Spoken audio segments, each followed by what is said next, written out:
آج میں آپ سے ایک سوال پوچھنا چاہتا ہوں، کیا ایک انسان، ایک اکیلا شخص پورے ملک کو کیسے بدل سکتا ہے؟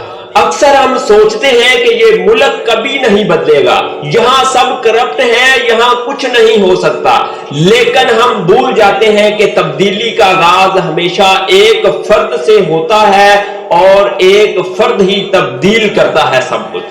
ایک قائد اعظم نے فیصلہ کیا کہ وہ ہار نہیں مانیں گے اور ایک نیا ملک وجود میں آیا۔ ایک علامہ اقبال نے خواب دیکھا اور وہ خواب کروڑوں دلوں میں اتر گیا۔ دوستو، ملک قوم سے بنتا ہے اور قوم انسانوں سے۔ جب ایک شخص بدلتا ہے تو اس کا گھر بدلتا ہے، جب ایک گھر بدلتا ہے تو گلی بدلتی ہے، جب گلی بدلتی ہے تو شہر بدلتا ہے، اور جب شہر بدلتا ہے تو پورا ملک بدل جاتا ہے۔ دوستو، تو یہاں بات آتی ہے صرف ایک شخص کے بدلنے کی، اس کی سوچ کے، اس کے خیالات کو بدلنے کی۔ سوچو، اگر ایک شخص جھوٹ چھوڑ دے، صرف ایک شخص سچ بولنا شروع کر دے، اگر ایک شخص رشوت لینا چھوڑ دے، اگر ایک شخص صفائی کا خیال رکھے، اگر ایک شخص، ایک فرد جو ہے وہ قانون کا احترام کرے، تو وہ اپنے ارد گرد ایک ماحول پیدا کر دے گا جہاں باقی لوگ بھی ویسا کرنے لگیں گے۔ دوستو، ویسا ہی کرنے لگیں گے۔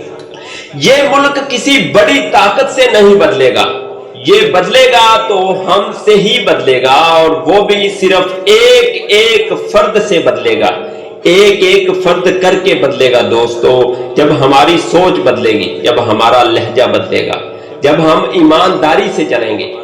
آج یہ فیصلہ کر لو کہ وہ پہلا شخص تم ہو، ہاں، تم وہ پاکستانی بنو گے جو دوسروں کو بدلنے کا انتظار نہیں کرتا بلکہ خود مثال قائم کرتا ہے۔ دوستو، تو آؤ آج اس 14 اگست کے موقع پر ایک بار پھر ہم سب عہد کریں کہ ہم میں سے ہر ایک اپنے اندر سے ایک نیا پاکستان پیدا کرے گا۔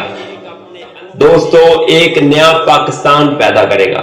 اسی کے ساتھ ہی پاکستان زندہ باد، پاکستان پائندہ باد۔ میرا نام ہے زکریا سلطانی، دعاؤں میں یاد رکھیے گا۔ اللہ حافظ۔